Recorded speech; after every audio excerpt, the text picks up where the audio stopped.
নমস্কার, আমি সৃজন দত্ত। কবিগুরু রবীন্দ্রনাথ ঠাকুরের জন্মদিনে আমার একটি ছোট্ট নিবেদন। পুতুল ভাঙা কবিগুরু রবীন্দ্রনাথ ঠাকুর। 7-8টে 27 আমি বলেছিলাম বলে গুরুমশাই আমার পরে উঠল রাগে জ্বলে। মাগো তুমি 5 পয়সায় এবার রথের দিনে সেই যে রঙিন পুতুলখানি আপনি দিলে কিনে।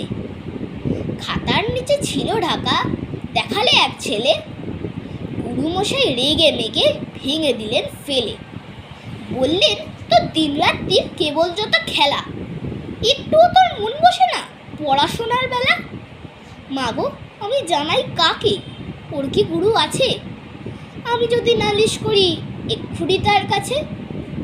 কোনো রকম খেলার পুতুল নেই কি মা ওর ঘরে? সত্যি কি ওর একটুও মন নেই পুতুলের পরে? সকাল সাজে তাদের নিয়ে করতে গিয়ে খেলা, কোনো পড়াই করেননি কি কোনো রকম হেলা? ওর যদি সেই পুতুল নিয়ে ভাঙেন কেহ রাগে, বল দেখি মা ওর মনে তা কেমন তোর লাগে। নমস্কার।